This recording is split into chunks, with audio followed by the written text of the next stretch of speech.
Lanjut di BIMTEK berikutnya ya, Pak Iwan, Teh Helin, Kang Tatang, Pak Maman, dan Teh Rina. Kita lanjut dengan pemaparannya. Terima kasih sekali lagi kepada Pak Odang dan rekan-rekan yang lain. Oke, saya stop. Oke, saya akan coba cepat ya. Langsung di Jangan lupa ya buat teman-teman, jangan lupa like, komen, dan subscribe channelnya Petani Online. Dan jangan lupa nyalain loncengnya biar kalian tahu video terbaru dari Petani Online. Introduction. Saya akan coba cepat di sini ya. Jadi stop, jangan semuanya dulu. Oke, petani dan Gapoktan adalah bagian dari wirausaha tani dan hortikultura. Nah, saya yakin sekali Bapak Ibu sekarang sudah melakukan penjualan. Penjualan secara tradisional itu bisa dilakukan melalui koperasi, penjualan langsung. Jadi cukup banyak, ibaratnya kita nunggu di sawah, kemudian ada pihak, ya kita sebut mungkin pengepul ya, datang untuk ngambil komoditas tanaman pangan kita yang sedang panen, atau kita pasok langsung ke pasar induk. Nah, yang jadi masalah dan tantangan adalah harga jual dan penyerapan pasar. Oke. Petani memang bisa melakukan pengecekan harga, tapi keputusan harga itu sayangnya bukan di tangan petani. Petani dan Gapoktan itu perlu mempertimbangkan cara pemasaran yang lebih efektif yang bisa melakukan kendali harga dan melebarkan jangkauan pemasaran. Ya, saya kira ini masalah yang sangat umum ya. Nah, bagaimana kita coba pikirkan atau kita kaji wirausaha 4.0 ini bisa membantu Gapoktan atau Bapak Ibu sekalian untuk bisa mengendalikan harga atau bisa megang kendali terhadap harga dan punya jangkauan pemasaran yang lebih luas. Oke, sebelum masuk ke wirausaha 4.0-nya, kita coba kaji marketing 4.0. Nah, marketing 4.0 ini agak berbeda dengan traditional marketing. Kalau traditional marketing kita mungkin punya stand atau punya toko, kemudian kalau kita mau promosi kita buka stand, kita ikut pameran, kita cetak brosur atau kita promosi mungkin di surat kabar atau di billboard dan sebagainya. Sedangkan yang digital ini kita lebih banyak memanfaatkan media digital. Oke, silakan langsung. Nah, marketing 4.0 ini sebenarnya adalah traditional marketing yang melakukan transformasi ke era digital. Mungkin ada orang yang berpikir bahwa yang namanya marketing 4.0 atau digital marketing itu totally berbeda dengan marketing tradisional. Enggak juga, sebenarnya pemasaran digital itu asal muasalnya dari pemasaran tradisional. Yaitu konsep punya produk yang berkualitas, produknya juga punya harga, dan lain sebagainya. Cuma pengembangannya supaya pasarnya jadi lebih efektif, lebih efisien, pemasarannya jangkauannya lebih jauh, kita menggunakan cara-cara pemasaran berbasis online. Oke, jadi bagi wirausaha yang sudah eksis, toko tradisional tetap dipertahankan, tapi perlu melakukan pengembangan usaha berbasis online. Kenapa? Silakan. Karena kompetisi usaha makin ketat. Jadi punten Bapak Ibu sekalian, seandainya kita punya toko ini, kita jualan sembako, kita jualan beras, kita jualan jagung dan lain sebagainya ya. Nggak ada jaminan bahwa dalam waktu 3 bulan ke depan kita cuma sendirian. Artinya sangat mungkin nanti nggak lama tuh akan dibuka lagi toko di sebelah kiri, kanan, atau bahkan mungkin lebih parahnya lagi ada toko yang lumayan besar, yang lebih besar dari kita, yang bisa mengganggu usaha kita. Mengganggu dalam arti ya bisa menarik pelanggan-pelanggan kita. Nah, jadi kompetisi usaha itu semakin ketat dan petani perlu melakukan ekspansi usaha untuk meningkatkan kesejahteraan. Selain itu perlu melakukan promosi usaha melalui cara-cara tradisional itu terbilang mahal dan panjang prosesnya.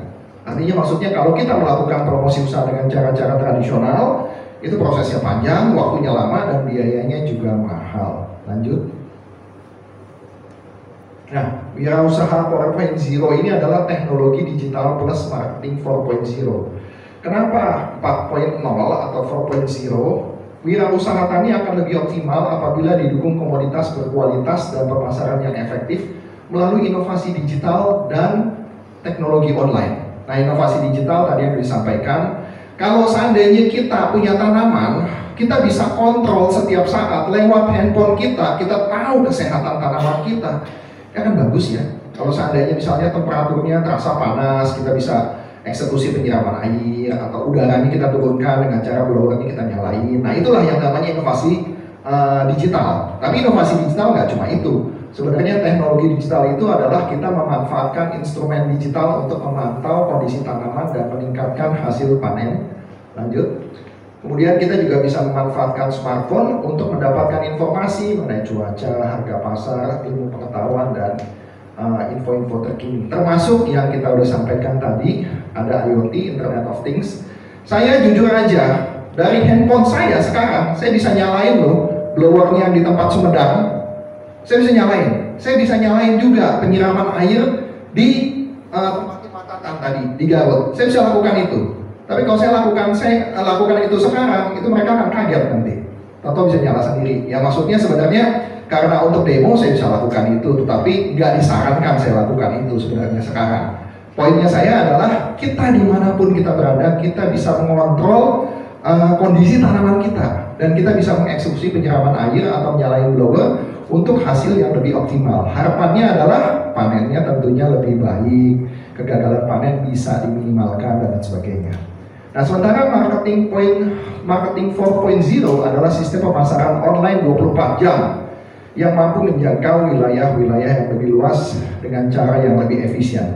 Kemudian pertanyaannya, kenapa sih kita mesti ambil pemasaran online sekarang? Atau paling tidak, kenapa sih kita perlu mempertimbangkan yang namanya pemasaran online?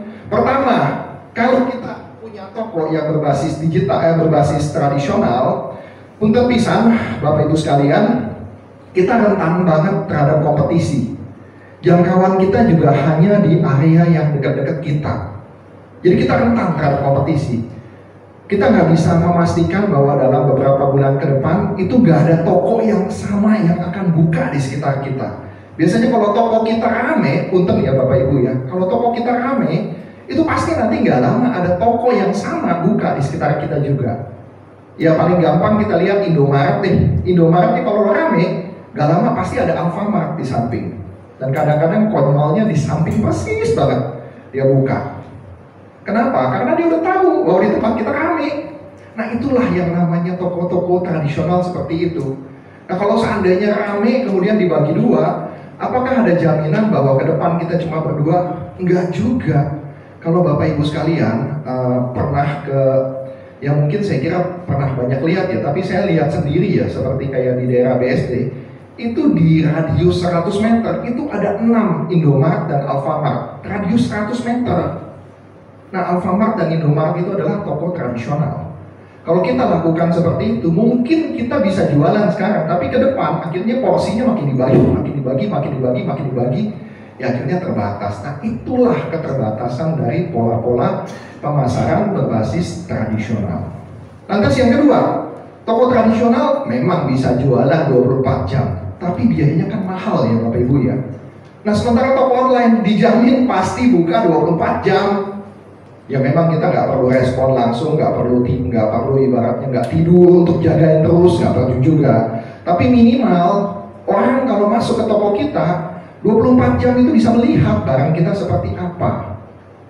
Nah itu penting banget. Lantas ketiga, hal yang paling penting dan ini yang dirasakan oleh Terina.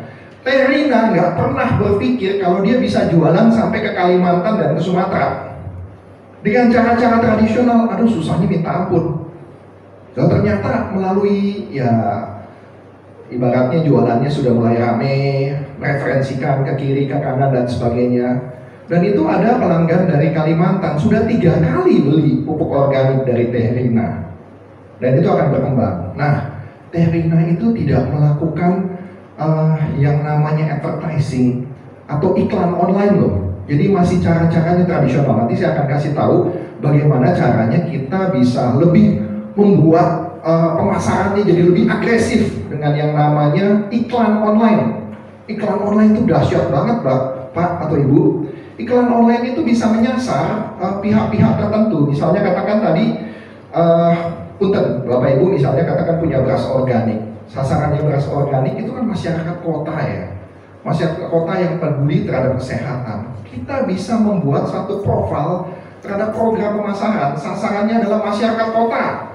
Usianya antara 30 sampai 50 tahun. masyarakat kota yang peduli terhadap kesehatan, itu kita bisa melakukan pengukuran sampai sebegitu jauh.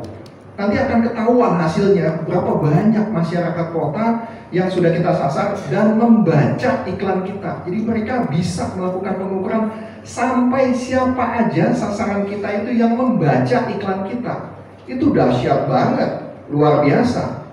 Dan saya pernah beberapa kali mendapatkan informasi dari pihak-pihak yang hanya berbekal model toko online, profil digital, kemudian iklan online seperti ini, itu ngeluarin biaya iklan online yang cuma kurang lebih 200 sampai 300 ribu rupiah per bulan, dapatnya tuh bisa sampai 20 sampai 30 juta omsetnya per bulan. Dapatnya berlipat-lipat karena sasarannya sangat terukur. Ini yang tidak pernah kita bisa lakukan di cara-cara pemasaran tradisional.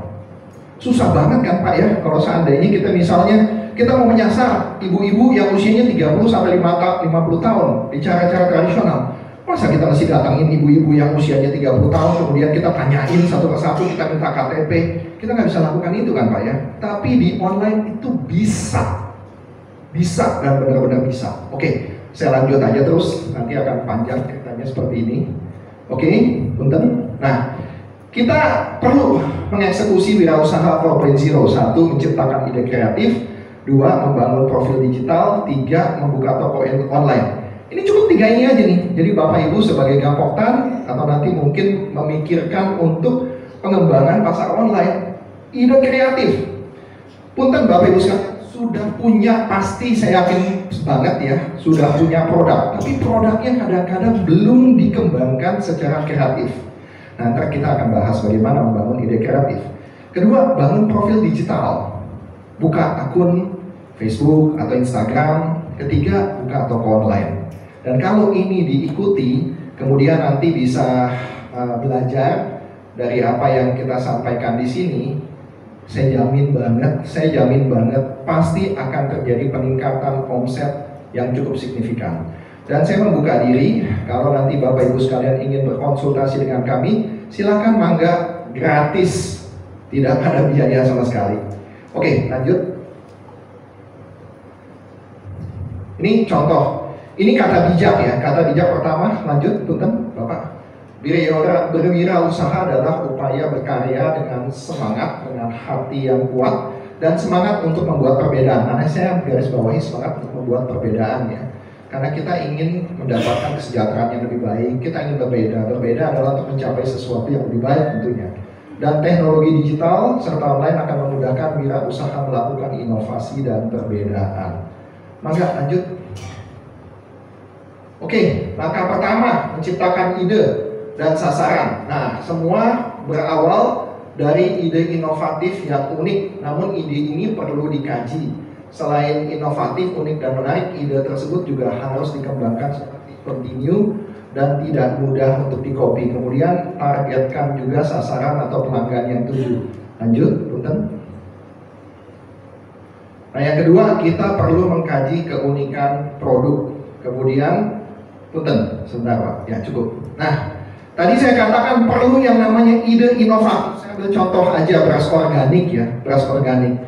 Saya tahu banget bahwa beras organik itu bebas pestisida, kemudian pakai pupuk organik, lebih sehat dan sebagainya. Tapi saya, ini karena saya barusan belakangan ini googling, saya baru tahu bahwa ternyata beras organik itu mempunyai manfaat bisa yang namanya mencegah kanker, kemudian mencegah darah tinggi, kemudian bisa membantu proses diet, kemudian bisa menekan yang namanya gula darah, atau bisa menghindari yang namanya diabetes, dan yang lebih sadisnya lagi adalah bisa mencegah vertigo.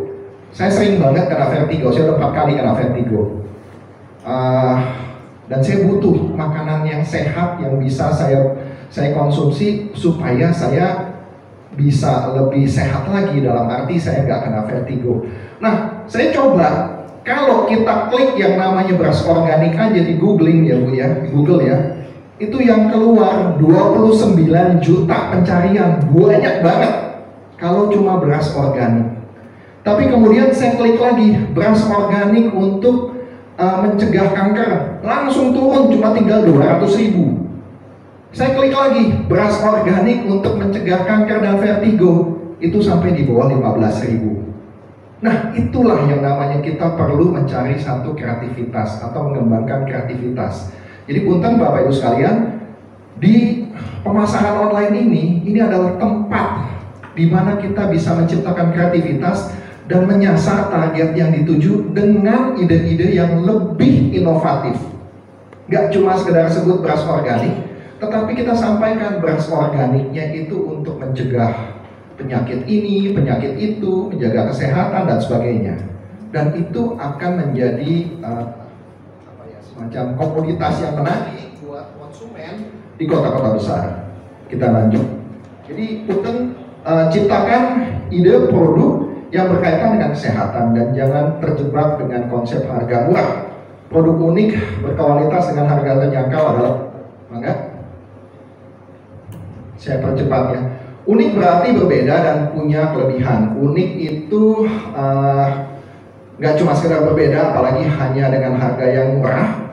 Unik ini adalah menciptakan produk dengan konsep yang lebih baik dan menarik. Seperti yang saya katakan tadi, unik itu nggak cuma sekedar saya punya beras organik, harganya lebih murah, kemasannya lebih bagus. Aduh punten pisan, hal-hal seperti itu memang beda, tetapi mudah banget dikalahkan oleh pesaing. Tapi kalau saya sampaikan, saya punya beras organik yang khusus dengan standarisasi hotel atau standarisasi rumah sakit. Ya sebenarnya sih yang namanya beras organik itu pasti bisa dikonsumsi ya. Tetapi kita menekankan hal seperti itu, bahwa standar ini kita adalah standar hotel dan standar rumah sakit. Waduh, ini pasti berkelas punya ini. Nah itu kita perlu tulis, sampaikan persis di akun-akun digital kita atau toko online kita. Ntar saya akan kasih contohnya. Oke, silakan lanjut. Oke, produk unik, lanjut. Nah, ya lanjut. Beras ini ada ini ada promosi di Tokopedia, Bapak Ibu sekalian bisa lihat. Beras hotel organik, sugar free, diabetes 2 kg. Terima kasih. Harga 77.500. Ini sudah terjual 334 kemasan dalam waktu kurang dari 2 minggu. Gak cuma sekedar beras organik, ditulis beras hotel organik, sugar free, diabetes. Ini buat masyarakat kota senang banget melihat begini Bapak Ibu sekalian. Ya kalau soal beli tentu nanti mungkin ada pertimbangan lain, tetapi inilah cara kita membuat perbedaan. Lanjut. 77.500. Nah ini menghadirkan makanan sehat untuk diet dengan kualitas kelas hotel. Padahal sebenarnya beras organiknya sama-sama aja. Benar nggak Bapak Ibu sekalian?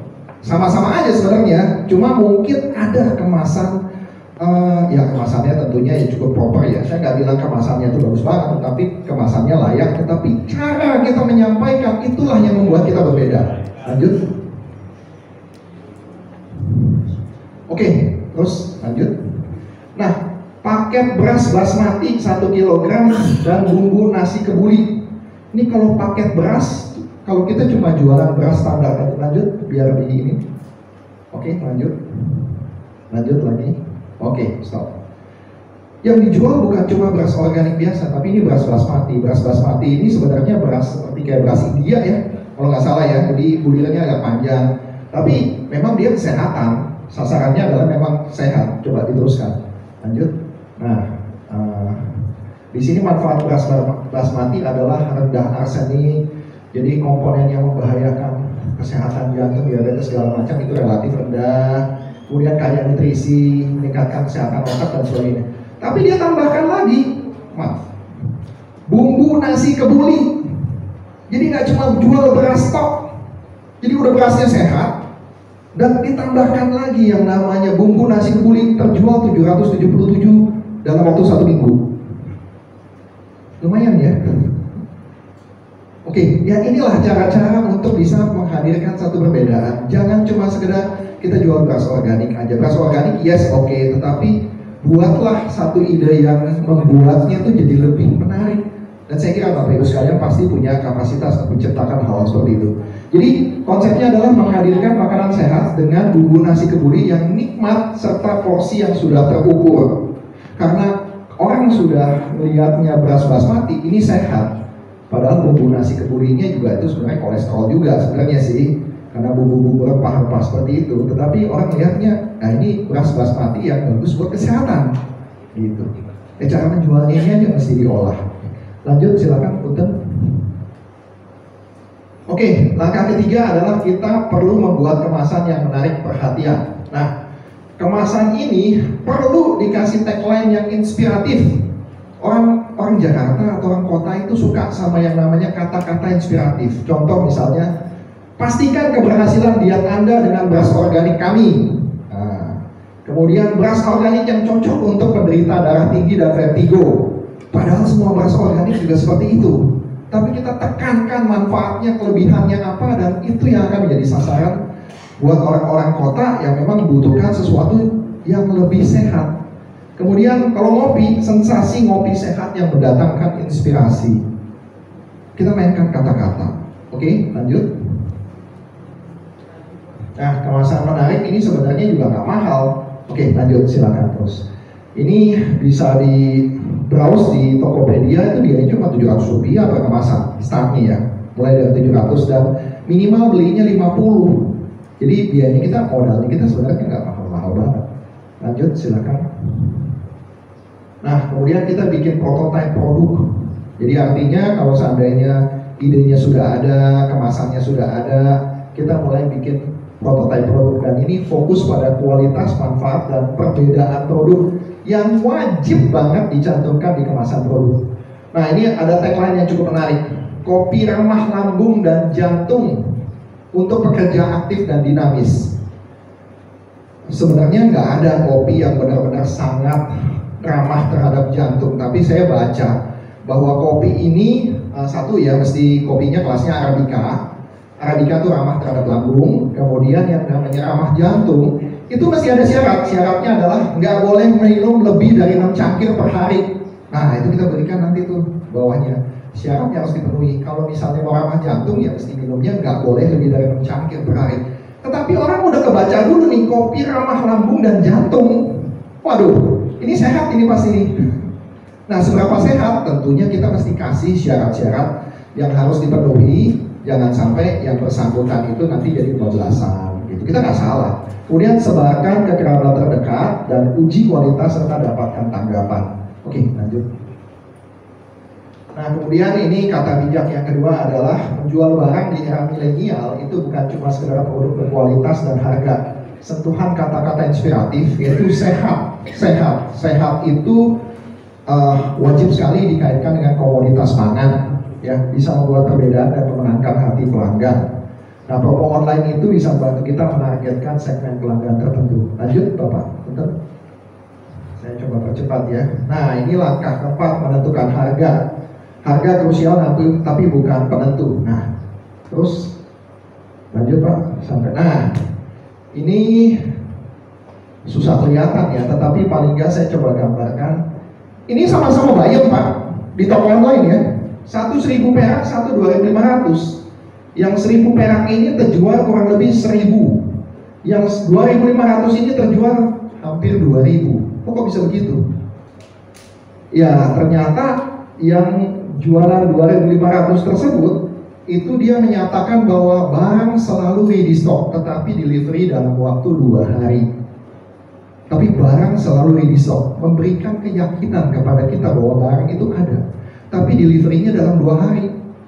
Nah, delivery atau pengiriman dalam 2 hari itu kan berarti kita masih punya kesempatan untuk cari barangnya kalau seandainya barangnya itu nggak ada, ya kan?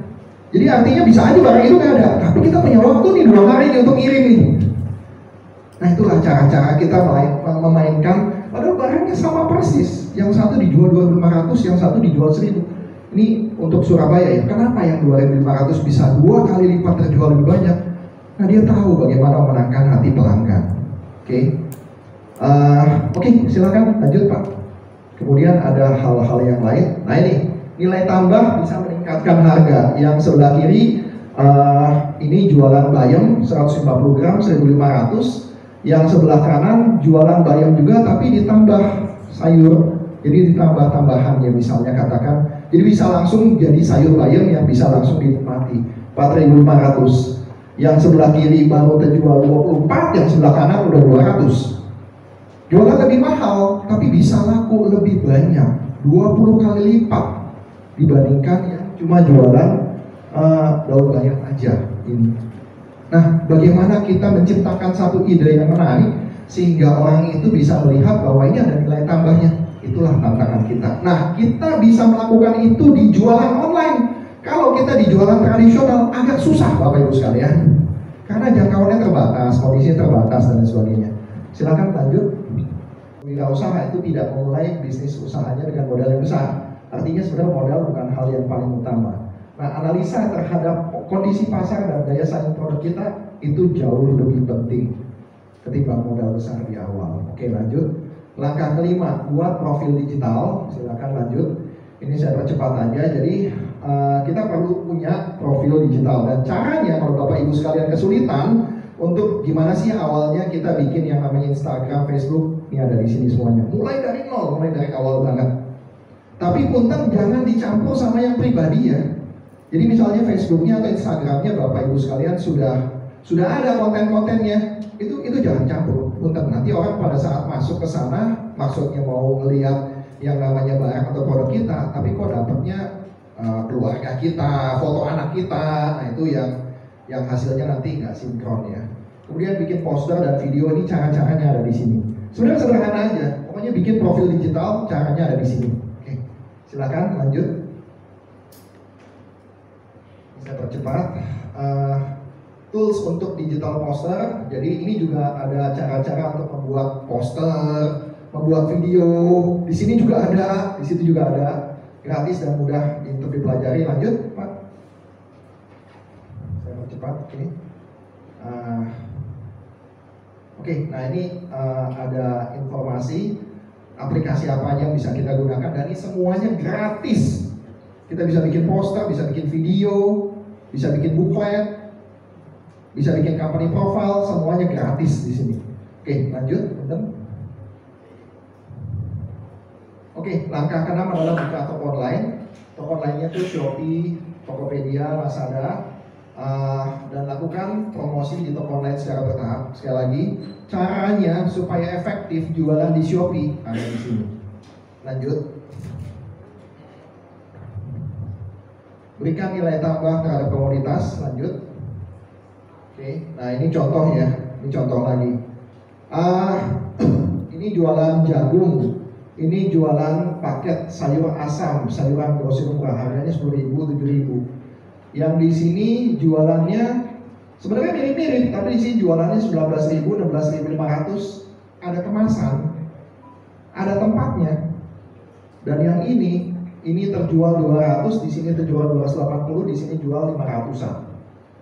Itu tempatnya ternyata memberikan nilai tambah yang cukup menarik ya. Jadi sudah ada paketnya, jadi kemasannya bagus dibandingkan ini yang mungkin cuma dibungkus plastik biasa. Kita jualan dengan kemasan seperti ini, mungkin ini harganya sekitar 5.000 sampai 6.000, tapi kita bisa naikkan harga sampai 3 kali lipat. Oke, lanjut. Oke, langkah 7 adalah promosi online dan evaluasi, lanjut aja. Nah, diskusikan, bentar. Bapak Ibu bisa catat, bentar. Catat nomor WA saya, nomor handphone saya. Kalau nanti ada yang ingin bertanya lebih lanjut, mangga, silahkan, gratis. Kita senang banget membantu, ya mudah-mudahan bisa saling berkolaborasi seperti tadi Teh Rina malah kita motivasi, kita kasih hadiah sampai dia berhasil. Dan Kang Endi yang tidak hadir, sudah punya profil digitalnya, toko online-nya sudah pecah telur juga satu, dan kita sudah ada komitmen dengan beliau, nanti kita akan bantu untuk iklan-iklan online-nya. Oke, lanjut. Lanjutannya. Oke, ini studi kasus tante sayur. Nah ini, kalau nanti Bapak Ibu sekalian bikin Facebook, Instagram, atau toko online, itu jangan gunakan nama pribadi ya. Langsung gunakan nama gapoktannya, atau nama kelembagaan, atau nama tokonya gitu loh. Jadi jangan gunakan nama pribadi. Ini Tante Sayur, ini namanya juga menarik menurut saya ya. Dia buka warung digital April 2019 dan alasan konsumen digital membeli satu, organik. Jadi organik ini udah nilainya tinggi sekali Bapak Ibu sekalian. Nilainya tinggi banget buat masyarakat kota. Kalau memang pangsa pasarnya masyarakat kota, kenapa organik? Ya karena kesehatan. Di masyarakat kota itu sangat-sangat sekarang lagi mengejar yang namanya kesehatan. Oke, review bagus dan sebagainya. Oke. Lanjut, tips. Lanjut. Jangan pernah berhenti belajar dan berinovasi. Ikuti seminar-seminar online, bangun jaringan pertemanan, dan lakukan promosi untuk membantu masyarakat. Katakan 10% dari penjualan diberikan untuk membantu masyarakat tidak mampu. Lanjut, punten.